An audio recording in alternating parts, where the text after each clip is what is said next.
Hello everyone, जैसे कि आपको विदित है कि हम पीछे कई दिनों से प्रतिशत चैप्टर पढ़ रहे हैं। प्रतिशत देखो, प्रतिशत में ऑलरेडी क्लास 18 क्लास हो चुकी है और आज क्लास नंबर 19।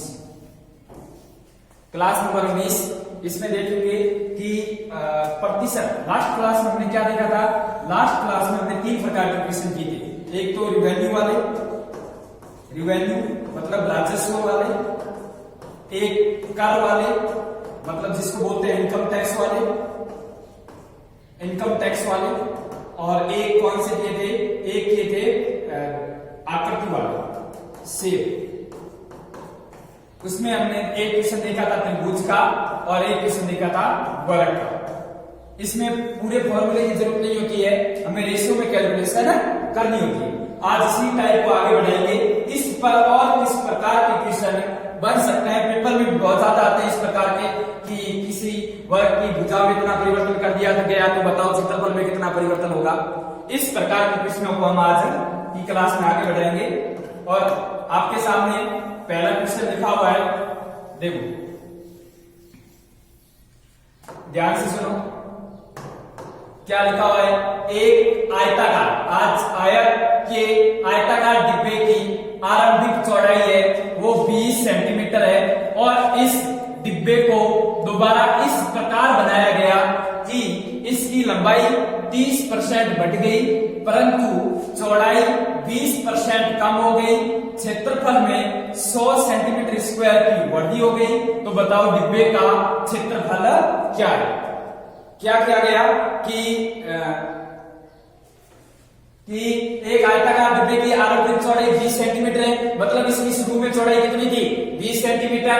और इस डिब्बे को फिर दोबारा बनाया गया तो इसकी लंबाई में 30% की वृद्धि हो गई। 30% की वृद्धि का मतलब 3/10 बढ़ गई, परंतु चौड़ाई है वो 20% कम हो गई। 20% कम होने का मतलब माइनस का 1/5, 20% का मतलब 1/5 और कम का मतलब माइनस। और इधर क्या हुआ? क्षेत्रफल में 100 सेंटीमीटर स्क्वायर की वृद्धि हो गई। तो बताओ डिब्बे का नया क्षेत्रफल क्या है? आपको इसके लिए इस क्वेश्चन को सॉल्व करने के लिए एक टर्म पता होनी चाहिए। आयत का क्षेत्रफल में वृद्धि हुई है तो आपको पता होना चाहिए आयत का क्षेत्रफल। आयत का क्षेत्रफल, आयत का क्षेत्रफल होता है लंबाई गुना चौड़ाई, लंबाई गुना चौड़ाई। आयत का क्षेत्रफल होता है L गुना B, आयत का क्षेत्रफल होता है L गुना B। अब देखो इस क्वेश्चन के अंदर आपको क्या दिया गया? इस क्वेश्चन के अंदर यह दिया गया है कि आपकी लंबाई में 30% की वृद्धि हो गई और चौड़ाई में 20% की कमी हो गई। तो क्षेत्रफल में परिवर्तन निकालना है। अगर क्षेत्रफल में निकालना है तो लंबाई के रेशियो को चौड़ाई को रेशियो से क्या करेंगे? गुणा करेंगे तो क्षेत्रफल में परिवर्तन आ जाएगा। अब करते हैं। सबसे पहले लंबाई का रेशियो लिख लो। लंबाई का रेशियो कितना है? लंबाई में क्या हो गई? 30% की वृद्धि हो गई। मतलब अगर पहले लंबाई 10 थी तो 3 बढ़ गई। 3 बढ़ के कितनी हो गई? 13। 10 थी तो 10 से 3 बढ़ गई, 3 बढ़ के हो गई 13। अब देखो फिर क्या हुआ? चौड़ाई 20% कम हो गई। अगर आपकी चौड़ाई पहले 5 थी तो 1 कम हो गई। चौड़ाई आपकी कितनी हो गई? पहले 5 थी तो 1 कम हो गई, कितनी? 4। आपको किस में परिवर्तन निकालना है? क्षेत्रफल में। क्षेत्रफल में परिवर्तन कैसे आएगा? क्षेत्रफल में परिवर्तन आएगा दोनों का मल्टीपल करके, क्योंकि क्षेत्रफल क्या होता है? लंबाई गुना चौड़ाई। क्षेत्र में परिवर्तन कैसे आएगा? दोनों का मल्टीपल करके। दोनों का मल्टीपल 10 गुना 5 कितना हो गया? 50 रेशियो 13 गुना 4 कितना हो गया? 52। कितना हो गया? 52 हो गया। आपको बोला जा रहा है कि क्षेत्रफल में 100 सेंटीमीटर स्क्वायर की वृद्धि हो गई। तो बताओ नया क्षेत्रफल कितना है? एक बात बताओ, यहां फिर 2 के पाड़े से कट रहे हैं तो ये हो गया 25 रेशियो कितना हो गया? 26। क्षेत्रफल में कितनी वृद्धि हो गई? क्षेत्रफल में 1। और क्वेश्चन के अकॉर्डिंग क्षेत्रफल में कितनी वृद्धि हो गई? 100। 1 का मान कितना रहता है? 100। और आपसे पूछा क्या जा रहा है? आपसे पूछा जा रहा है नया क्षेत्रफल। नया क्षेत्रफल कितना है? 26 26 का मान भी कितने गुना होगा? 100 गुना। 26 को 100 से गुणा करेंगे तो कितना हो जाएगा? 2600 सेंटीमीटर स्क्वायर। तो कौन सा ऑप्शन हो जाएगा? Option number D. समझ आ गई बात? इस क्वेश्चन में कौन सा कंसेप्ट लगा? इस क्वेश्चन में लगा आयत का क्षेत्रफल। आयत का क्षेत्रफल क्या होता है? आयत का क्षेत्रफल है वो लंबाई गुणा चौड़ाई। क्या होता है? लंबाई गुणा चौड़ाई। आपको क्षेत्रफल में परिवर्तन निकालना है तो कैसे निकालोगे? लंबाई को चौड़ाई से गुणा करके। आपको लंबाई में क्या दिया गया? 30% की वृद्धि, मतलब 3/10। अगर 10 थी तो कितनी हो गई? 13 हो गई। और चौड़ाई में 20% की कमी, मतलब क्या हुआ? 20% कम। अगर 5 थी तो 1 कम हो गई, कितनी? 4। क्षेत्रफल में परिवर्तन कैसे आएगा? क्योंकि हम जानते हैं क्षेत्रफल होता है लंबाई गुणा चौड़ाई। तो दोनों को गुणा करोगे 50:52। 2 के पाले से कट गया, कितनी बार? ये 25 बार, ये 26 बार। क्षेत्रफल कितना बढ़ गया? 1 का मान कितना दे रखा है? 100। और अपन से पूछा गया नया क्षेत्रफल। नया क्षेत्रफल भी 26 का कितना गुना? 100 गुना। 26 को 100 से गुणा करेंगे कितना हो जाएगा? 2600। और कौन सा ऑप्शन हो जाएगा? Option number D. समझ आ गई बात? नेक्स्ट इसी प्रकार का सेम क्वेश्चन त्रिभुज पर देखो क्या लिखा हुआ है। देखो हम टाइप से क्वेश्चन कर रहे हैं, ऐसा नहीं है कि कोई भी बीच में से कोई भी क्वेश्चन उठा के कर लिया। लाइन से क्वेश्चन कर रहे हैं। समझ आ गई बात? देखो एक त्रिभुज के आधार में 40% की क्या कर दी गई? वृद्धि कर दी गई। 40% की फ्रैक्शन कितनी हो गई? 2/5। क्योंकि 20% की 1/5 और 40% की 2/5 वृद्धि हुई तो क्या हो जाएगा? प्लस। और इसकी ऊंचाई कितने प्रतिशत? दशमलव के 2 स्थान तक बढ़ाई जानी चाहिए ताकि क्षेत्रफल में कितनी वृद्धि हो जाए? 60% की। 60% का मतलब कितना हो गया? प्लस का 3/5। और आपको निकालनी किसमें? प्रतिशत किसमें निकालना है? आपको प्रतिशत निकालना है वो ऊंचाई में निकालना है। एक बात बताओ, मैंने आपको क्या बताया था? त्रिभुज का क्षेत्रफल। त्रिभुज का क्षेत्रफल क्या होता है? त्रिभुज का क्षेत्रफल है 1/2 गुणा बेस गुणा हाइट। त्रिभुज का क्षेत्रफल क्या होता है? 1/2 गुणा बेस गुणा हाइट। अब आप एक बात बताओ, ये तो 1/2 तो कांस्टेंट, तो त्रिभुज का क्षेत्रफल किस पर निर्भर करेगा? त्रिभुज का क्षेत्रफल है वो बेस गुणा हाइट पर निर्भर करेगा। अब आपको इस क्वेश्चन के अंदर क्या पूछा गया है? ध्यान से देखो क्या पूछा गया कि इसकी ऊंचाई कितने प्रतिशत कम हो गई। ऊंचाई कैसे आएगी? क्षेत्रफल के रेशियो को बेस के रेशियो से डिवाइड करोगे तो किसका रेशियो मिल जाएगा? ऊंचाई का रेशियो मिल जाएगा। अब एक बात बताओ, ऊंचाई, अब पहले क्षेत्रफल का रेशियो लिख लो। पहले किसका रेशियो लिख लो? क्षेत्रफल का। क्षेत्रफल का रेशियो कितना है? 7% वृद्धि हो गई। मतलब अगर पहले 5 था तो क्षेत्रफल 3 बढ़ गया, कितना हो गया? 8 हो गया। ठीक। इसके बाद आपको किसका रेशियो चाहिए? हाइट का। फिर बेस का रेशियो लिख लो। बेस का रेशियो कितना हो गया? बेस में क्या हो गई? 40% की वृद्धि। बेस का मतलब आधार। आधार में 40% की वृद्धि का मतलब प्लस का 2/5। अगर पहले 5 था तो कितना हो गया? 7 हो गया। अब आपको किसका रेशियो चाहिए? किसमें परिवर्तन पूछा गया? हाइट में। हाइट का रेशियो कैसे आएगा? हाइट का रेशियो कैसे आएगा? हाइट का रेशियो आएगा क्षेत्रफल के रेशियो को किससे डिवाइड कर दो? बेस से डिवाइड करोगे तो किसका रेशियो मिलेगा? हाइट का। क्षेत्रफल के रेशियो को बेस के रेशियो से, आधार के रेशियो से भाग करोगे तो किसका रेशियो आ जाएगा? ऊंचाई का। 5 में 5 का भाग दिया 1 अनुपात 8 में 7 का भाग दिया 8/7। तो आपके पास हाइट का रेशियो, किसका रेशियो? हाइट का रेशियो कितना आ जाएगा? हाइट का रेशियो कितना आ जाएगा? ये 7 इधर गुना हो जाएगा, ये भाग में इधर गया गुणा में, तो ये कितना हो जाएगा? 7:8।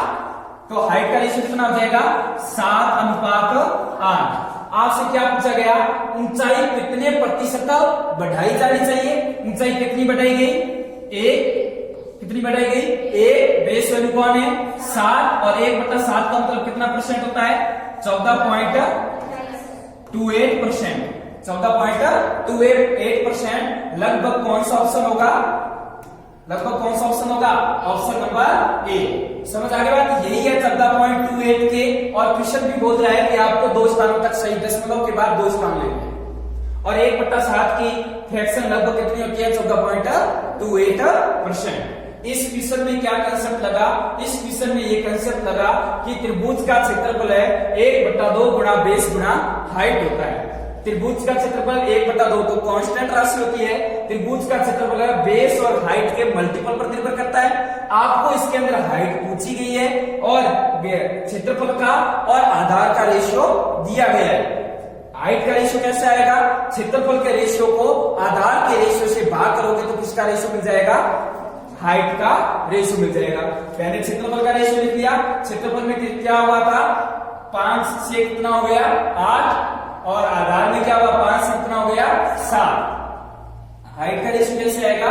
हाइट का रेशियो आएगा 5 में 5 का भाग दिया 1, 8 में 7 का भाग दिया 8/7। 7 को 1 से गुणा किया 7 तो रेशियो कितना मिल गया? 7:8। कितना वृद्धि हो गई? 1/7। 1/7 का मतलब कितना परसेंट होता है? 14.28%। लगभग कौन सा ऑप्शन हो गया? Option number A. समझ आ गई सबको बात? नेक्स्ट क्वेश्चन आपके सामने।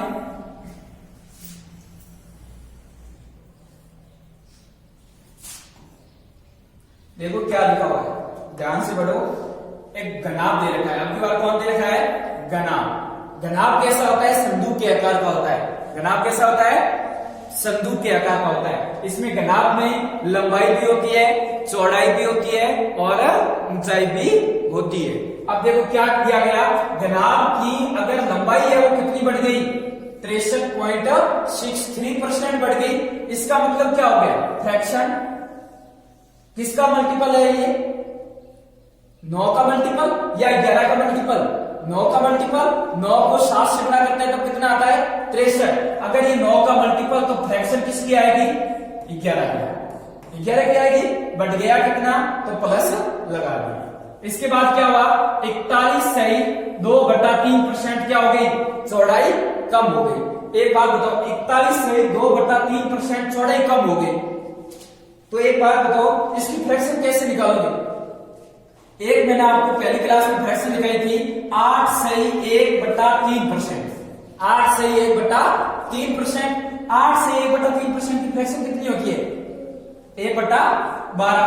क्या इसके साथ कुछ करके 41 बनाया जा सकता है? देखो इसका 5 गुना 40 और फिर 5 का भाग दे दे तो फिर कितना बार जाएगा? एक बार जाएगा, 41 बन जाएगा। संभावना है। तो देखो इधर भी 5 से गुणा कर दो तो इधर भी क्या कर दो? 5 से गुणा। 5 से गुणा करोगे तो इसको इससे भी गुणा करनी पड़ेगी और इसको इससे भी गुणा करनी पड़ेगी। 8 × 5 = 40 और बीच में चिन्ह कौन सा होता है? प्लस का। 5 में 1 से गुणा करोगे तो 5/3%। अब देखो अंश बड़ा है, हर छोटा है, भाग जा रहा है तो 5 में 3 का भाग फिर कितनी बार चला जाएगा? 40 ऑलरेडी है, फिर एक बार चला जाएगा। 3 एकम 3, शेष पर कितने बच गए? 2। तो पीछे हो गया 2/3%। और 40 में एक जोड़ोगे कितना हो जाएगा? 41 सही 2/3%। इसका मतलब 41 सही 2/3 की फ्रैक्शन कितनी हो गई? 5/12। कितनी हो गई? 5/12। अब बताओ वृद्धि हुई या कमी? कमी हुई तो हम क्या लगा देंगे? माइनस। समझ आ गई बात? एक घनाभ दे रखा है, इसकी लंबाई है वो कितनी बढ़ गई? 63.63% बढ़ गई और इसकी चौड़ाई है वो 41 से 2/3% कम हो गई। तो पूछा क्या जा रहा है? तो ऊंचाई कितनी प्रतिशत बदलनी चाहिए? ऊंचाई कितनी बदलनी चाहिए कि आयतन है वो क्या बना रहे? आयतन है वो स्थिर बना रहे। आयतन क्या बना रहे? आयतन कांस्टेंट बना रहे। और मैंने आपको अभी पीछे एक कंसेप्ट बताया था, कौन सा? अगर दो संख्याओं का मल्टीपल कांस्टेंट है तो दोनों संख्याओं का रेशियो एक दूसरे का उल्टा होता है। पढ़ाया था, इसी में वही रेशियो लगेगा। इसके लिए सर्वप्रथम आपको फॉर्मूला आना चाहिए किसका? आयतन। किसका? घनाभ का। एक बात बताओ, घनाभ का आयतन क्या होता है? आयतन को v से लिखते हैं, वॉल्यूम। घनाभ का आयतन क्या होता है? लंबाई गुणा चौड़ाई गुणा ऊंचाई। क्योंकि घनाभ है वो संदूक के आकार का होता है। संदूक की लंबाई भी होती है, संदूक की चौड़ाई भी होती है और संदूक की ऊंचाई भी होती है। इस कारण घनाभ का आयतन क्या हो गया, लंबाई गुणा चौड़ाई गुणा ऊंचाई। ये लगाना है आपको फॉर्मूला। बट क्वेश्चन के अंदर क्या बोला गया, क्वेश्चन के अंदर बोला गया कि आपका जो आयतन है वो क्या है, वॉल्यूम है, वॉल्यूम है वो क्या है, कांस्टेंट है। क्वेश्चन बोल रहा है कि आपका जो वॉल्यूम है वो क्या है, कांस्टेंट है, और आपको L का B का रेशियो दे रखा है, और इसका जो रेशियो आएगा दोनों का, वो इसका रेशियो क्या हो जाएगा, उल्टा हो जाएगा। किस कारण हो जाएगा, हमने क्या पढ़ा कि अगर दो संख्याओं का मल्टीपल है वो क्या है, कांस्टेंट है। दो संख्याओं का मल्टीपल क्या है, कांस्टेंट है, तो दोनों संख्याएं एक दूसरे के व्युत्क्रमानुपाती होती है। पढ़ी थी ये बात, यही फॉर्मूला इसमें लगाना है। पहले आप लंबाई को और चौड़ाई को मल्टीपल कर दो, इनका जो रेशियो आएगा उनको उल्टा कर देना, वो किसका रेशियो हो जाएगा, हाइट का रेशियो हो जाएगा। चलो लिखते हैं। सबसे पहले लंबाई, लंबाई और चौड़ाई का रेशियो निकालो, कैसे आएगा, देखो लंबाई गुणा चौड़ाई। लंबाई क्या हो गई, लंबाई 11 से कितनी हो गई, 7 बढ़ गई, 11 से कितनी बढ़ गई, 7, 11 में 7 जोड़ेंगे 18 हो गई। इन दोनों की गुणा कर दिए ना, तो गुणा। चौड़ाई क्या हो गई, 5, 12 से 5 कम हो गई, तो अगर पहले 12 थी तो फिर 5 कम हो गई, पीछे कितनी बची, 7 बची। इसका जो रेशियो आएगा, ये किसका रेशियो है, लंबाई गुणा चौड़ाई का रेशियो। और हाइट का रेशियो कैसे आएगा, हाइट का रेशियो इन दोनों का उल्टा। बताया था ना अभी कि अगर ये इन तीनों का गुणा कांस्टेंट, तो इनका रेशियो एक दूसरे का क्या होगा, उल्टा होगा। तो इसका हाइट का रेशियो क्या हो जाएगा, 18 गुणा 7 रेशियो 11 गुणा 12। उल्टा लिख दिया मैंने, ये हाइट का रेशियो हो गया। अपन को पूछा क्या जा रहा है, हाइट कितनी प्रतिशत बदलनी चाहिए। चलो अब कैलकुलेशन करो, कैलकुलेशन करो। ये किसके पाड़े से कट रहा है, 2 के पाड़े से, या फिर किसके पाड़े से, 6 के पाड़े से। 6 के पाड़े से कितनी बार, 3 बार, और 6 के पाड़े से कितनी बार, 2 बार, और 7 को 3 से गुणा किया 21 रेशियो 11 को 2 से गुणा किया 22। तो हाइट में क्या हुई, वृद्धि कितने की हुई, 1 की, कितने पर हुई, 21 पर। अब बताओ 21 की फ्रैक्शन क्या लिखाई थी, 1/21 का परसेंटेज, 1/21 की परसेंटेज वैल्यू क्या लिखाई थी, 4.76% लिखाई थी, 4.76%। कौन सा ऑप्शन हो जाएगा, ऑप्शन नंबर सी। समझ आ गई बात। इसके अंदर क्वेश्चन के अंदर कौन सा कंसेप्ट लगा, इस क्वेश्चन के अंदर ये कंसेप्ट लगा कि आपका घनाभ का वॉल्यूम, घनाभ का वॉल्यूम, घनाभ का आयतन कितना होता है, घनाभ का आयतन लंबाई गुणा चौड़ाई गुणा ऊंचाई होता है। और अगर वॉल्यूम कांस्टेंट है, क्वेश्चन खुद बोल रहे हैं वॉल्यूम क्या है, कांस्टेंट है, और लंबाई और चौड़ाई का रेशियो दे रखा है, तो हाइट का रेशियो क्या हो जाएगा, उल्टा हो जाएगा। क्यों हो जाएगा, हमने कंसेप्ट पढ़ा है कि अगर दो संख्याओं का मल्टीपल कांस्टेंट है तो वह संख्याएं एक दूसरे की व्युत्क्रमानुपाती होती है। यहां तक पढ़ लिया। फिर हमने देखा लंबाई और चौड़ाई का रेशियो निकाल लिया, और इसका उल्टा करते किसका रेशियो मिल गया, हाइट का रेशियो मिल गया। हाइट 1 बढ़ गई, बेस वैल्यू 21, 1/21 का मतलब कितना परसेंट हो गया, 4.76%। कौन सा ऑप्शन हो गया, ऑप्शन नंबर सी। समझ आ गई बात। नेक्स्ट क्वेश्चन आपके सामने देखो, वर्ग।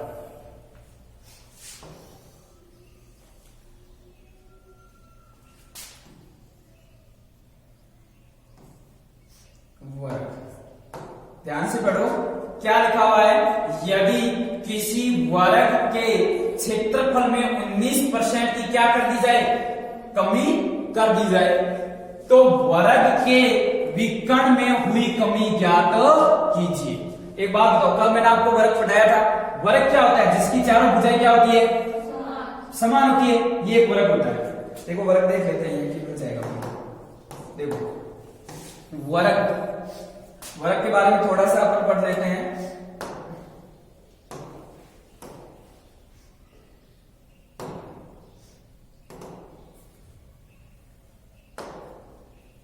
देखो ये वर्ग होता है आपके सामने,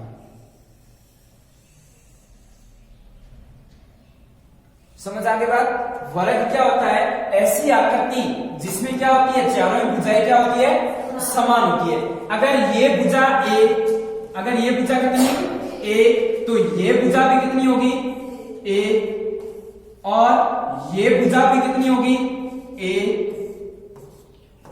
और ये भुजा भी कितनी होगी ए। समझ आगे बात। वर्ग क्या होता है? जिसकी चारों भुजाएं क्या होती है, बराबर होती है। अब एक बात बताओ, वर्ग का विकर्ण क्या होता है? विकर्ण का मतलब होता है आमने सामने के दो बिंदुओं को मिलाना, चाहे ऐसे मिलाओ चाहे ऐसे मिलाओ, वर्ग का विकर्ण ही होता है। वर्ग का विकर्ण क्या आ जाएगा? ये माना एक वर्ग का क्या है, विकर्ण। समझ आगे बात।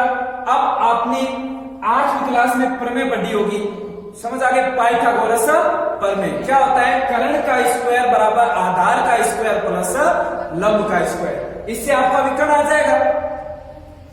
बताओ, वर्ग का क्षेत्रफल, वर्ग का क्षेत्रफल कितना होता है? वर्ग का क्षेत्रफल, क्षेत्रफल कितना होता है? क्षेत्रफल होता है भुजा का स्क्वायर, भुजा का स्क्वायर। अब बात बताओ, विकर्ण कैसे आएगा? ये मैं क्या कर देता हूं, इस त्रिभुज को बाहर निकाल देता हूं, इस त्रिभुज को क्या कर देता हूं, ये त्रिभुज कौन सा, ए बी सी डी, 4 बिंदु है ए बी सी। मैंने त्रिभुज ए बी सी को बाहर निकाल लिया। ये भुजा की कितनी ए, ये भुजा भी कितनी ए। और एक वर्ग की क्या खासियत होती है? एक वर्ग की ये खासियत होती है कि प्रत्येक कोण कितने डिग्री का होता है, 90 डिग्री का होता है। कितने डिग्री का होता है? 90 डिग्री का होता है। समझ आ गई बात। अब देखो, ये कोण कितने डिग्री का, 90 डिग्री का, ये कोण कितने डिग्री का, 90 डिग्री का। और पाइथागोरस प्रमेय क्या कहती है? 90 डिग्री के सामने वाली भुजा कौन सी होती है, कर्ण होती है। और माना ये कोण थीटा, और थीटा के सामने वाली भुजा कौन सी होती है, लंब होती है। और जो भुजा बच गई वो कौन सी होती है, आधार। ये पाइथागोरस प्रमेय कहती है। पाइथागोरस प्रमेय क्या कहती है? 90 डिग्री के सामने वाली भुजा कर्ण होती है, और कोण के सामने वाली भुजा, कोई भी कोण माना थीटा, थीटा के सामने वाली भुजा लंब होती है। और जो भुजा बच जाती है वो कौन सी होती है, आधार होती है। अपन को किसका मान निकालना है? कर्ण का मान निकालना है। लंब का दे रखा है, आधार का दे रखा है। और पाइथागोरस प्रमेय क्या कहती है? कर्ण का स्क्वायर बराबर आधार का स्क्वायर प्लस लंब का स्क्वायर होता है। कर्ण निकालना है तो कर्ण का स्क्वायर बराबर आधार कितना है, ए, तो कितना हो जाएगा, ए का स्क्वायर प्लस लंब कितना है, लंब आधार भी है, लंब भी ए है, तो कितना हो जाएगा, ए का स्क्वायर। तो कर्ण का स्क्वायर बराबर कितना हो जाएगा, ए स्क्वायर कितनी स्क्वायर, 2a स्क्वायर। इधर से क्या होगा, इधर से अगर आपकी स्क्वायर हटेगा तो इधर क्या आ जाएगा, रूट 2 तो होता ही नहीं है किसी का, तो ये तो रहेगा रूट 2। और a स्क्वायर में से a के क्या आ जाएगा, बाहर आ जाएगा। रूट का मतलब होता है a स्क्वायर। देखो a स्क्वायर का मतलब हो गया a गुणा a, इसका मतलब होता है 2 का पेयर बनना चाहिए। जो 2 का पेयर बनता है ये संख्या उससे बाहर आ जाती है। समझ आ गई बात। तो कर्ण कितना मिला, रूट 2a। समझ आ गई बात। आज से हमेशा इस आकृति को आप याद रखोगे, कभी निकाल के नहीं देखोगे कि कर्ण कैसे आया। अब इसको निकाल लिया हमने, मैंने आपको निकाल के दिखा दिया। इसका मतलब अगर ये भुजा a, ये भुजा a, तो ये भुजा कितनी होगी, ये भुजा होगी रूट 2a। समझ आ गई बात। ये क्या होता है, विकर्ण होता है। अब बताओ इसका वर्ग का विकर्ण, वर्ग का विकर्ण कितना होता है, वर्ग का विकर्ण होता है रूट 2a। समझ आ गई बात। अभी इतनी चीजों की जरूरत है, बाकी ज्यामिति पढ़ेंगे तब इसको खोल के पढ़ेंगे। समझ आ गई बात। अब देखो, अब अपन को किसमें कमी पूछी जा रही है, विकर्ण में, और दी किसी के लिए क्षेत्रफल में। एक बात बताओ, विकर्ण भी किस पर निर्भर कर रहा है, भुजा पर, क्योंकि रूट 2 तो क्या है, कांस्टेंट है। इसका मतलब तो भुजा का रेशियो वही किसका रेशियो, विकर्ण का रेशियो। क्षेत्रफल का रेशियो निकाल लो। पहले आपको क्षेत्रफल का रेशियो दे रखा है, मतलब एरिया का रेशियो कितना है कि वर्ग के क्षेत्रफल में 19% की क्या हो गई, कमी हो गई। अगर पहले क्षेत्रफल 100 था तो 19 कम हो गया, 100 में से 19 कम हो गया, कितना बचा, 81। कितना बचा, 81। और क्षेत्रफल क्या होता है, भुजा का स्क्वायर। क्षेत्रफल क्या होता है? भुजा का स्क्वायर। तो बताओ अगर ये क्षेत्रफल का अनुपात है तो आप मेरे को बताओ भुजा का रेशियो क्या आएगा? इसका अंडर रूट करना, 10 का अंडर रूट कितना होता है? 100 का अंडर रूट कितना होता है? 10। 10 को 10 से गुणा करते हैं तब क्या आता है? 100 आता है। और 81 का अंडर रूट कितना आता है? 9। तो इसका रेशियो कितना हो जाएगा? 10:9। और मैंने आपको क्या बताया? विकर्ण भी किस पर निर्भर कर रहा है? भुजा पर। जो रेशियो भुजा का वही रेशियो विकर्ण का, क्योंकि √2 तो क्या है? कांस्टेंट। √2 तो क्या है? एक अक्षर संख्या, कांस्टेंट। तो इसकी हमें जरूरत नहीं है। इसका मतलब क्या हो गया? भुजा में क्या हो गई या विकर्ण में क्या कितनी कमी हो गई? अब एक बात बताओ, यही भुजा का रेशियो और यही किसका रेशियो? डायगोनल। डी का मतलब विकर्ण। तो विकर्ण का रेशियो भी कितना होगा? 10:9। कितनी कमी हो गई? 1। किस पर कमी हो गई? 10। 1/10 का मतलब कितना परसेंट कम हो गया? 10%। कितना परसेंट कम हो गया? 10%। कौन सा ऑप्शन होगा? Option number A. समझ आ गई बात? कैसे निकला कि आपको पता होना चाहिए वर्ग क्या होता है। वर्ग वह आकृति होती है जिसके चारों भुजाएं बराबर होती है और प्रत्येक कोण 90 डिग्री का होता है। और अगर ये भुजा ए तो इसका विकर्ण कितना आएगा? √2a। विकर्ण भी भुजा पर निर्भर करता है, क्षेत्रफल भी भुजा पर निर्भर करता है। अपन को क्षेत्रफल दिया गया 19% कम हो गया। अगर पहले 100 था, 100 से 19 कम हो गया तो 81। ये क्षेत्रफल का रेशियो। तो भुजा का रेशियो कैसे आएगा? इसका क्या करना पड़ेगा? Under root. इसका क्या करना पड़ेगा? अंडर रूट करना पड़ेगा। तो कितना हो जाएगा? 100 का 10, 81 का 9। और जो भुजा विकर्ण डी भी किस पर निर्भर कर रहा है? भुजा पर, क्योंकि ये √2 तो कांस्टेंट है, हमें फिक्स वैल्यू तो ज्ञात करनी नहीं है। तो विकर्ण भी किस पर निर्भर कर रहा है? भुजा पर। जो विकर्ण का रेशियो वही किसका रेशियो? भुजा का रेशियो। तो हमारे पास भुजा का रेशियो कितना है? 10:9। तो विकर्ण का रेशियो भी कितना है? विकर्ण का रेशियो भी 10:9। तो विकर्ण कितना कम हो गया? ए कितने पर कम हो गया? 10। तो 1/10 का मतलब कितना परसेंट हो गया? 10%। समझ आ गई बात? नेक्स्ट क्वेश्चन देखो। बताओ सिलेंडर किसके आकार का होता है?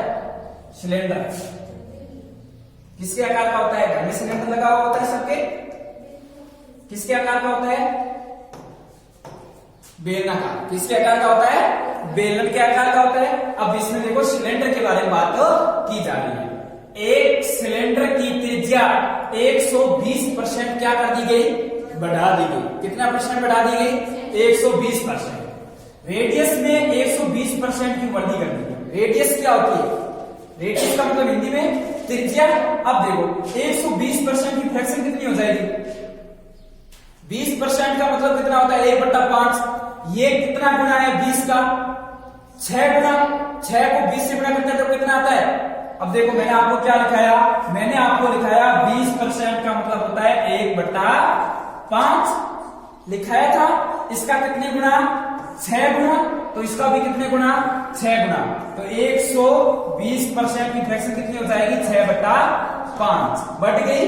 तो कितना हो जाएगा? प्लस का 6/5। समझ आ गई फ्रैक्शन कैसे? नेक्स्ट देखो। इसके बाद क्या हुआ? इसकी ऊंचाई में क्या कर दी गई? 40% की कमी कर दी गई। ऊंचाई में कितने परसेंट की? 40% की। 40% का मतलब 2/5, क्योंकि 20% का मतलब 1/5। तो 40% का मतलब कितना? और कम का मतलब माइनस का 2/5। इसके आयतन में प्रतिशत वृद्धि क्या है? किसके आयतन में? सिलेंडर। और सिलेंडर किसके आकार का होता है? बेलन के आकार का। तो हमें बेलन का आयतन पता होना चाहिए। अब देखो सिलेंडर होता कैसा है? इसमें मिल जाएगा शायद। ये होता है सिलेंडर। देखो सिलेंडर किस प्रकार का होता है? सिलेंडर आपके सामने ये सिलेंडर है।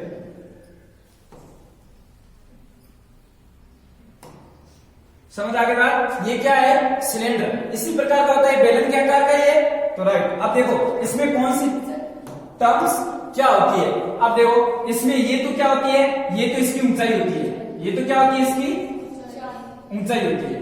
समझ आ गई बात। और इसके बीच में ये मिड पॉइंट, और मिड पॉइंट से इधर वाली भुजा कौन सी होती है, ये होती है त्रिज्या, और इधर भी कौन सी होती है, त्रिज्या।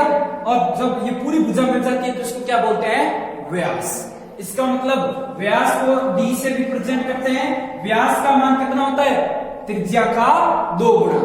त्रिज्या का कितना, 2 गुना। ये भी आपको याद रखना है, किसके लिए, बेलन के लिए। किसके लिए, बेलन के लिए। बेलन का व्यास कितना होता है, त्रिज्या का 2 गुना।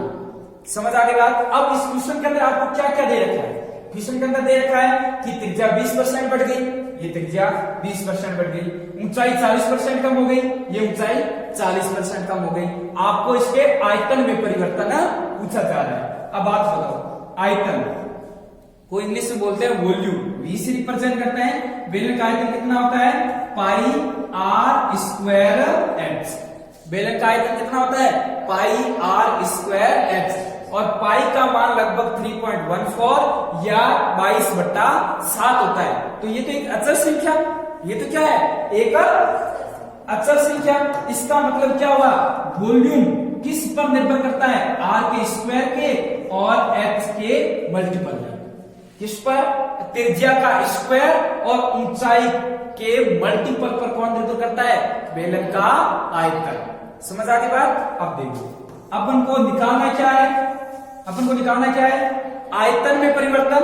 तो पहले अपन को त्रिज्या का रेशियो चाहिए, फिर इसका क्या चाहिए, स्क्वायर चाहिए, फिर किसका रेशियो चाहिए, हाइट का रेशियो चाहिए, हाइट, फिर दोनों की क्या चाहिए, गुणा चाहिए। तो अपन को किसका रेशियो मिल जाएगा, आयतन का रेशियो मिल जाएगा। सब कुछ दे रखा है। अब इधर करो सॉल्व।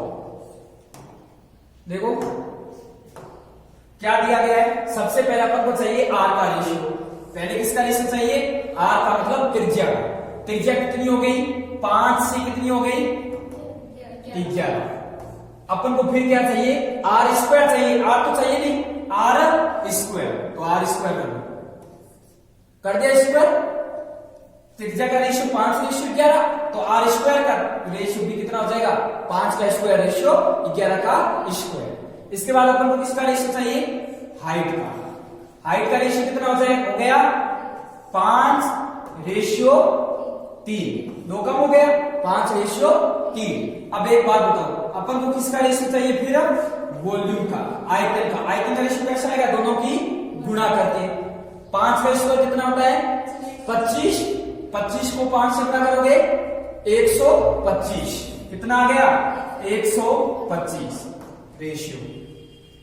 11 का स्क्वायर कितना होता है, 121। 11 का स्क्वायर कितना होता है, 121। 121 को किससे गुणा करना है, 3 से।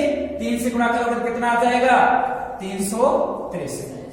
कितना आ जाएगा, 363। अब देखो, ये हो गया वॉल्यूम का रेशियो। अपन को किसमें परिवर्तन ज्ञात करना है, वॉल्यूम आयतन में ही कितने प्रतिशत की वृद्धि हुई। अब एक बात ध्यान से सुन लेना, एक मैं आपको कैलकुलेशन करने का तरीका बता रहा हूं, बाकी तो आप सीधा निकालने का क्या तरीका रहेगा, सीधा निकालने का तरीका है किसी की डायरेक्ट देख लो वृद्धि कितनी हुई है, फिर उसमें बेस वैल्यू 125% निकालने गुणा 100। बट बहुत ज्यादा कैलकुलेशन हो जाएगा। एक कैलकुलेशन हमेशा याद रखना अपने दिमाग में कि 100 क्या याद रखोगे, 125 को 8 से गुणा करते हैं तब कितना आता है, बताओ कितना आता है। 125 को 8 से गुणा करते हैं तब कितना आता है, 125 को 8 से गुणा करते हैं तब कितना, आज गुणा करके देखोगे, आइंदा कभी गुणा करके नहीं देखोगे। कितना आएगा, 125 को 8 से गुणा करते हैं तब 125 को 8 से गुणा करना है, कितना आएगा, 8 पंजा 40 का 0 ऐसे 4, 16 4 20 का 0 ऐसे 2, 8 और 2 कितना 10, कितना आएगा 1000। कितना आएगा 1000। तो आप हमेशा ये बात ध्यान रखना, 1000 को तो 100 बनाया जा सकता है। एक बात बताओ, 1000 को क्या बनाया जा सकता है, 100 बनाया जा सकता है। और 100 1000 से 100 बनाने का क्या तरीका है, 10 का भाग देते 100 बन जाएगा, तो आसान तरीका। तो मैं इसके साथ ऐसा क्या करूं कि ये कितना बन जाए, 125 डायरेक्ट 100 बन जाए। तो आप ये बात ध्यान रखोगे, 125 किसको 125 को 8 से गुणा करते हैं तब कितना आता है 1000। मैं 8 से गुणा न करके 125 को किससे गुणा कर दूं 0.8 से। 10 का भाग दीजिए इधर, तो इधर भी 10 का भाग दो, कितना आएगा 100। तो आप हमेशा ये दोनों कैलकुलेशन याद रखना दिमाग में। 125 को 8 से गुणा करते हैं तब तो 1000 आता है, और 125 को 0.8 से गुणा करते हैं तब कितना आता है 100 आता है। तो अब यहां मेरे को 100 बना लूं तो सीधा डायरेक्ट प्रतिशत वृद्धि ही होगी। तो 100 बनाने का तरीका क्या रहेगा, किससे गुणा करनी पड़ेगी 100, पूरे समीकरण को किससे गुणा करनी पड़ेगी 125 को 100 बनाना है तो किससे गुणा करनी पड़ेगी 0.8 से, क्योंकि 8 से गुणा करूंगा तो 1000 बन जाएगा। 1000 नहीं बनाना, आपको कितना बनाना है 100 बनाना है। तो क्या बने 0.8 को 125 से गुणा करो कितना आएगा 100 रेशियो। अब इसको गुणा कर लो 0.8 से। कैसे गुणा करोगे 8 3 24 का चौका ऐंसठ बाई 2, 8 7 48 2, 50 का 0 ऐंसठ बाई 5, 8 3 24 और 5 कितने हो गए 29। कितनी संख्या छोड़ के पॉइंट लगाना है, एक संख्या छोड़ के पॉइंट लगाना है, तो एक संख्या छोड़ के पॉइंट लगा दिया। अब बताओ कितनी वृद्धि हो गई, डायरेक्ट 100 से 290 बन गए, कितनी वृद्धि हो गई 190.4%, क्योंकि 100 पर सीधा प्रतिशत ही निकलता है, इस कारण मैंने इसको 100 बनाया। तो अपना कौन सा ऑप्शन हो जाएगा, ऑप्शन नंबर सी 190.4%। आज से जब भी क्वेश्चन में 125 का मल्टीपल दिखेगा तो हम 125 को 1000 बनाने के लिए 8 से गुणा करेंगे और 125 को 100 बनाने के लिए 0.8 से गुणा करेंगे। समझ आ गई इतनी बात। देखो इस क्वेश्चन के अंदर कंसेप्ट क्या लगा, कंसेप्ट लगा कि बेलन का आयतन, सिलेंडर बेलनाकार होता है, बेलन का आयतन है वो पाई आर स्क्वायर होता है, और पाई एक कांस्टेंट राशि होती है, इस कारण ये इस पर निर्भर नहीं करेगा। वॉल्यूम किस पर निर्भर करता है, आर स्क्वायर गुणा एच। आर का रेशियो कितना आ गया 5:11, आर स्क्वायर का रेशियो कितना आ गया 5 स्क्वायर रेशियो 11 स्क्वायर, और हाइट का रेशियो कितना आ गया 5:3। वॉल्यूम का रेशियो कैसा आएगा, इनको गुणा करके कैलकुलेशन की तो कितना आ गया फाइनल आंसर 190.4% की वृद्धि हो गई, और हमें वृद्धि ही पूछी जा रही है। नेक्स्ट क्वेश्चन देखो, वापस बेलन सीजीएल 2017 में पूछा हुआ क्वेश्चन किसका, बेलन पर। कब पूछा गया 2017। अब देखो, अब 2017 में इस सीजन में पूछा गया। अब ये ऐसे क्वेश्चन जीडी में आते हैं क्योंकि बहुत पुराना क्वेश्चन हो गया। अब देखो क्या हुआ, यदि बेलन की त्रिज्या में कितनी परसेंट की 20% की कमी कर दी गई। 20% का मतलब 1/5, कमी का मतलब माइनस, किसमें त्रिज्या में, और इसकी ऊंचाई में कितने परसेंट की वृद्धि करनी चाहिए, किसमें हाइट में कितनी वृद्धि करनी चाहिए, ताकि बेलन का आयतन है वो क्या बना रहे कांस्टेंट बना रहे। अब की बार आयतन को क्या कर दिया कांस्टेंट कर दिया, तो नियम कौन सा लग जाएगा कि अगर दो संख्याओं का मल्टीपल कांस्टेंट है तो दोनों संख्याओं का रेशियो एक दूसरे के क्या होता है उल्टा होता है, एक दूसरे के क्या होता है उल्टा होता है। ये आपके सामने सिलेंडर हो गया, सिलेंडर बेलन। अब देखो क्या बोला जा रहा है, ये त्रिज्या, अब बार बार बनाओगे तो हो जाएगा एकदम, ये त्रिज्या हो गई और ये इसकी क्या हो गई हाइट।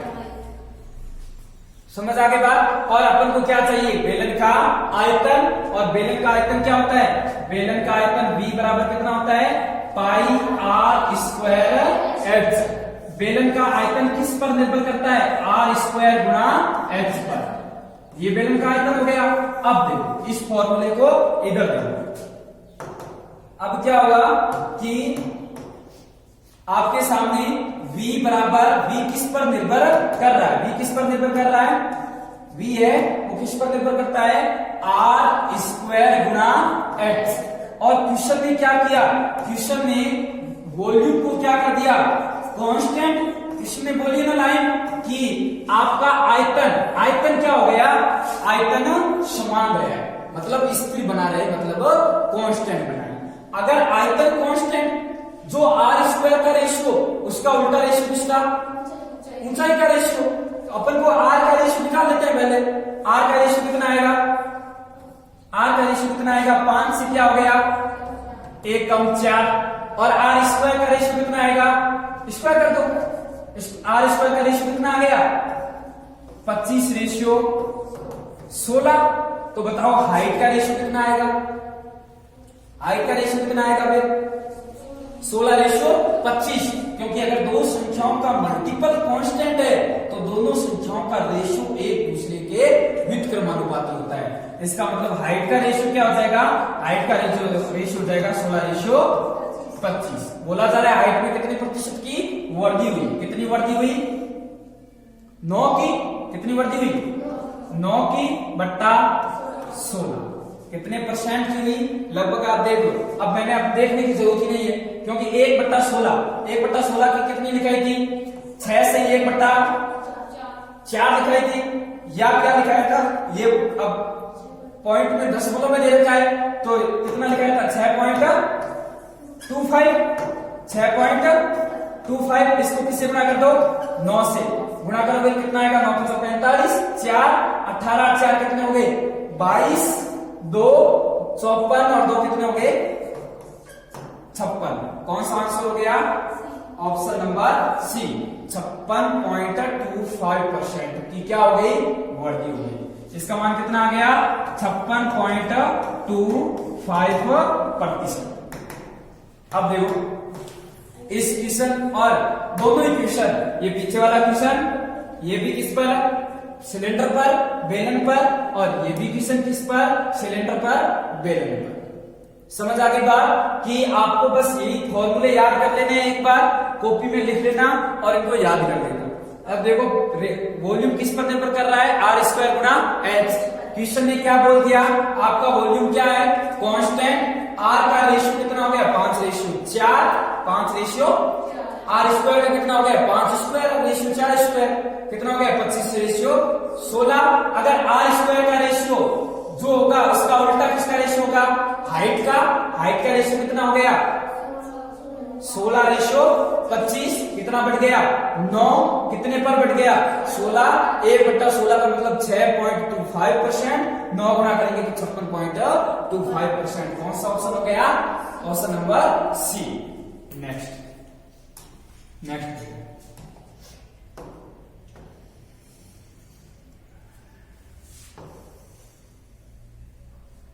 गोलाकार गुब्बारा। गुब्बारे का मतलब होता है गोला, समझ आ गया। एक तो देखो, एक तो होता है वर्त और एक होता है गोला, दोनों में फर्क होता है। गेंद होती है ना, गेंद वो अंदर से खोखली होती है, उसको तो बोलते हैं गोला। और वर्त क्या होता है, वर्त है वो रोटी पेड़ने वाला चकला होता है ना, वो वर्तमान। समझ आ गया, दोनों में फर्क होता है। अब देखो इसके अंदर क्या बोल रहा है आपके सामने कि एक गोलाकार गुब्बारा, देख लेते इसमें है क्या गोला,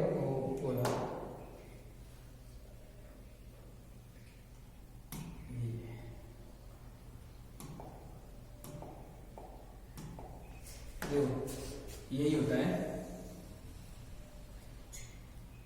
ये वर्त नहीं है। समझ आ गई बात, वर्त होता तो सीधा ही होता। अब ये 3D पिक्चर है तो आपको दिखाने में थोड़ी प्रॉब्लम होगी कि वर्त होता ना तो ये बीच वाला नहीं होता, सीधा ही होता। समझ आ गया, वर्त कैसा होता है, वर्त ऐसा होता है, दोनों में फर्क भी होता है। वर्त है ये होता है, वर्त होता है ये। समझ आ गई बात, ये होता है आपका कौन, सर्कल।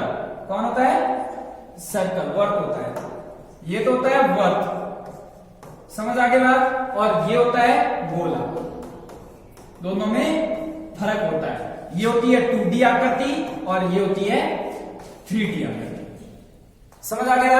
क्वेश्चन के अंदर अपन को गोलाकार गुब्बारा, अब देखो गुब्बारा होता है वो गोलाकार किसके आकार का, गोले के आकार का होता है। समझ आ गई बात। देखो नेक्स्ट,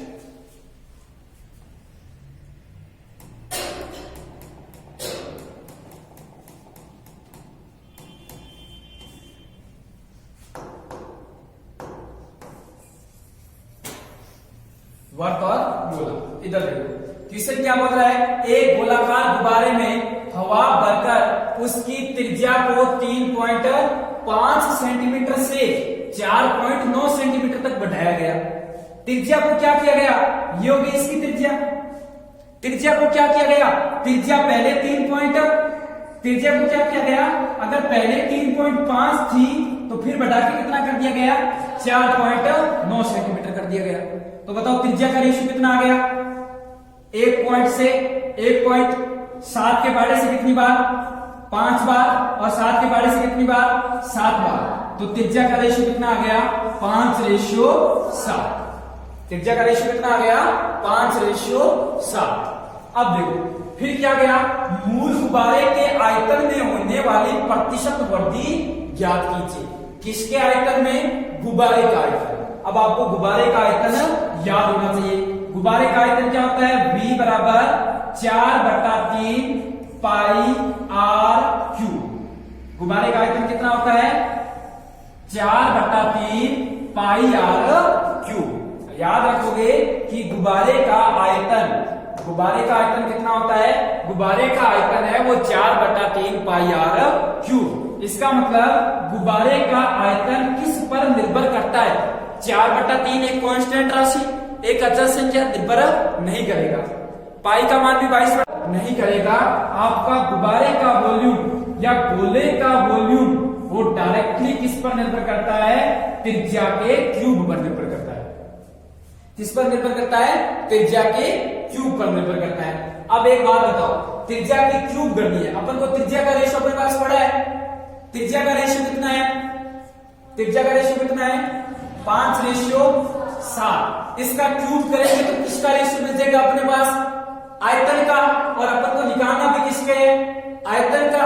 अब देखो इसका क्यूब करो, इधर भी क्यूब कर दो, इधर भी क्यूब कर दो, तो इधर भी क्यूब कर दो, कर दिया। 3.5 से कितना बढ़ाया गया, 4.9 बढ़ाया गया। देखो कर दिया क्यूब। अब देखो इधर क्यूब करो, इधर 5 का क्यूब। अब सीधा डायरेक्ट किसका रेशियो मिलेगा, वॉल्यूम का रेशियो क्या आएगा, त्रिज्या का क्यूब। त्रिज्या का क्यूब भी किसका रेशियो होगा, वॉल्यूम का। तो इसका रेशियो कितना हो जाएगा, 125, और 7 का क्यूब कितना होता है, 343। 5 का क्यूब 125 और 7 का क्यूब 343।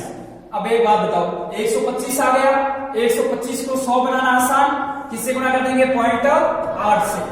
0.8 से 125 को गुणा करेंगे कितना हो जाएगा, 100 रेशियो। इसको गुणा करो, 8 3 24 का चौका आंसर पाए 2, 32 और 2 36, 3 24 और 3 27। कितनी संख्या छोड़ के पॉइंट लगाना है, एक संख्या छोड़ के पॉइंट लगाना है, 276.4। तो बताओ आयतन में कितनी वृद्धि हो गई, 176.4%। 100 पर डायरेक्ट प्रतिशत में वृद्धि होती है। इस कारण मैंने यहां 0.8 से गुणा की कि 125 को डायरेक्ट क्या बनाया जा सके, 100 बनाया जा सके। समझ आ गई बात, कौन सा ऑप्शन हो जाएगा, ऑप्शन नंबर 100।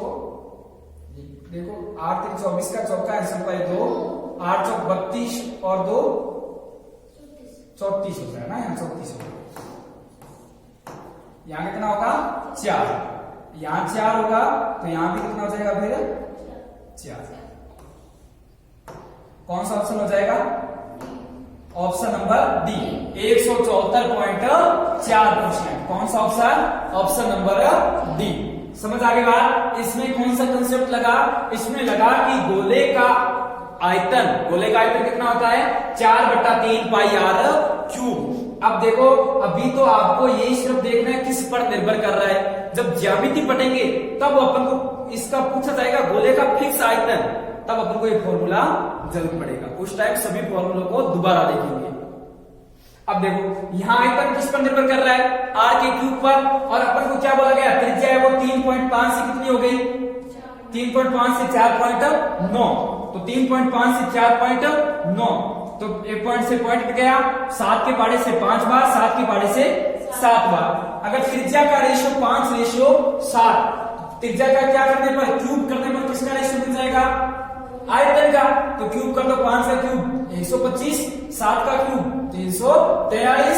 कैलकुलेशन करने का आसान तरीका, 125 को 8 से गुणा करने पर कितना आता है, 1.8 से गुणा करने पर कितना आता है 100, 343 को 0.8 से गुणा किया तो 274.4, तो वर्दी कितनी हो गई डायरेक्ट 174.4। आज की क्लास का लास्ट क्वेश्चन, ये भी किस पर है, गोले।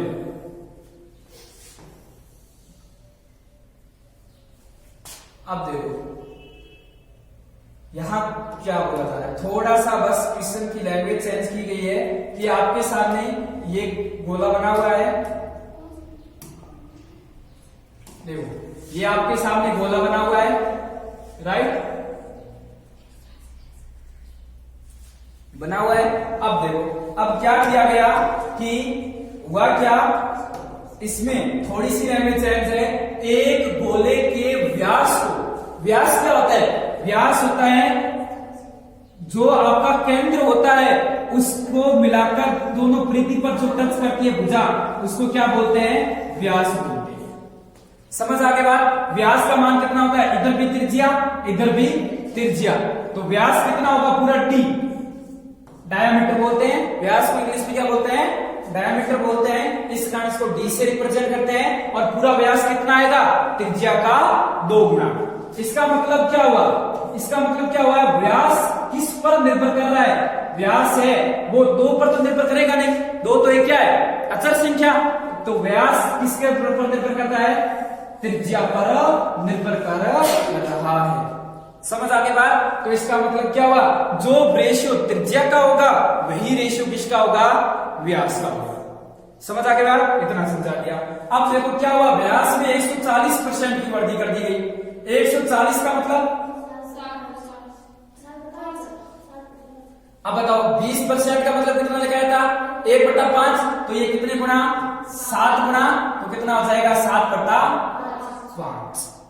समझ आगे बात। अब देखो 7/5 अधिक का मतलब क्या कर दिया, प्लस।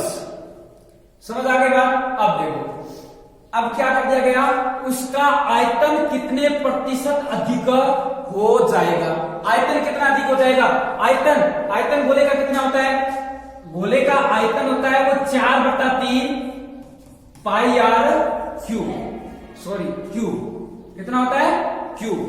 अब बताओ आयतन किस पर निर्भर करता है, आयतन तो ना तो 4/3 पर निर्भर करेगा और ना ही पाई पर निर्भर करेगा, आयतन किस पर निर्भर करेगा, आर के क्यूब पर, और आर किस पर निर्भर करता है, व्यास पर।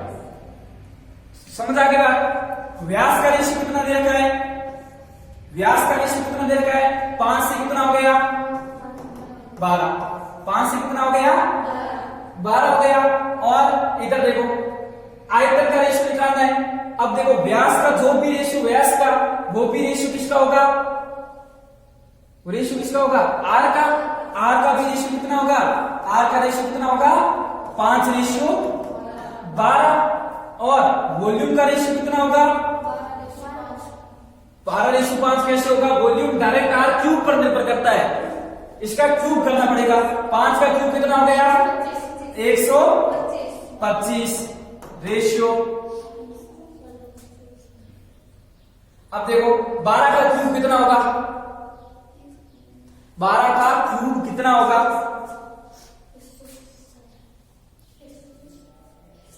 देखो क्यूब का मतलब क्या होता है, क्यूब का मतलब क्या होता है, क्यूब का मतलब होता है किसी संख्या को कितनी बार गुणा करना, 3 बार गुणा करना।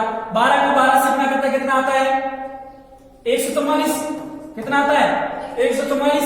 इसको भी किससे गुणा कर दो 12 से, 12 चौका 48, 8 4, 12 चौको 48, 48 और 4 कितने हो गए 52, 52 का बुआ है सब भाई 5, 12 और 5 कितने हो गए, तो कितना हो गया 1728, कितना हो गया, तो 12 का क्यूब कितना हो जाएगा 1728। एक बात हमेशा ध्यान रखना, क्यूब का मतलब होता है किसी संख्या को 3 बार गुणा करना, और स्क्वायर का मतलब होता है किसी संख्या को 2 बार गुणा करना। तो क्यूब कितना आ गया 1728, क्यूब कितना आ गया। अपन को क्या पूछा जा रहा है, आयतन कितने प्रतिशत अधिक हो गया, आयतन कितने प्रतिशत अधिक हो गया। अब एक बात बताओ, अपन को यहां डायगोनल दिया गया है, डायगोनल चलो देखो, एक बात अपन क्या जानते हैं, अपन जानते हैं कि 125 को किससे 0.8 से गुणा करने पर सीधा कितना हो जाता है 100। तो यहां तो डायरेक्ट कितना हो गया 100, यहां 8 से गुणा करोगे तो कितना आएगा 8 8 64 ऐसे भाई 6, 8 तो 16 और 6 कितने हो गए 22, कितने हो गए 22 का दुआ ऐसे भाई 2 और 7 8 56, 56 और 2 कितने हो गए 58, 8 ऐसे भाई 5, 8 और 5 कितने हो गए 13। कितनी संख्या छोड़ के पॉइंट लगाना है, एक संख्या छोड़ के पॉइंट लगाना है। कितनी संख्या छोड़ के पॉइंट लगाना है, एक संख्या छोड़ के पॉइंट लगाना है। अगर 100 पर कितना हो गया 1382.4%, तो बताओ कितना बढ़ गया, 100 कम कर दो इसमें से, कितना बढ़ गया 1282.4%। तो बताओ अपने आयतन में कितने परसेंट की वृद्धि हो गई 1282.4% वृद्धि हुई है, क्योंकि ज्यादा ही है तो अपन को क्वेश्चन में भी ज्यादा ही पूछा गया है। इस क्वेश्चन में क्या कंसेप्ट लगा, इस क्वेश्चन में आपको व्यास का रेशियो दिया गया। अब देखो आपको ये सब आना चाहिए पहले तो कि गोला क्या होता है, गोले का आयतन क्या होता है, गोले की त्रिज्या और व्यास में क्या संबंध होता है। देखो गोले का आयतन कितना होता है 4/3 पाई r क्यूब। आयतन किस पर निर्भर करता है, r के क्यूब पर। आयतन किस पर निर्भर करता है, r के क्यूब पर निर्भर करता है।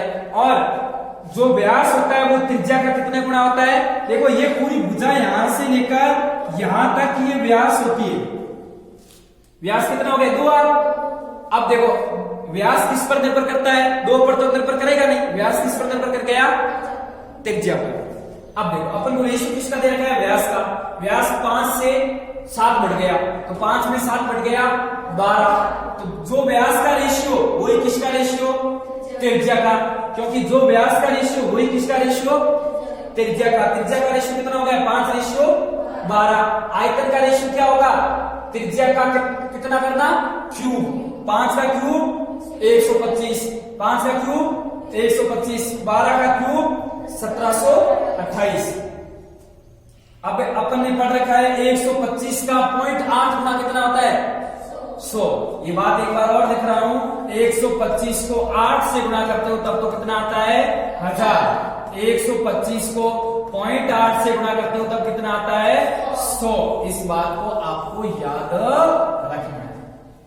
समझ आगे बात। फिर मैंने 125 को 0.8 से गुणा किया तब यहाँ 100 आ गया, और 1728 को 0.8 से गुणा किया तो 1382.4 आ गया। 100 पर डायरेक्ट प्रतिशत में वृद्धि होती है, तो 100 इसमें से कम कर दिए तो 1282.4%। समझ आ गई आज की क्लास, और बाकी देखेंगे नेक्स्ट क्लास में।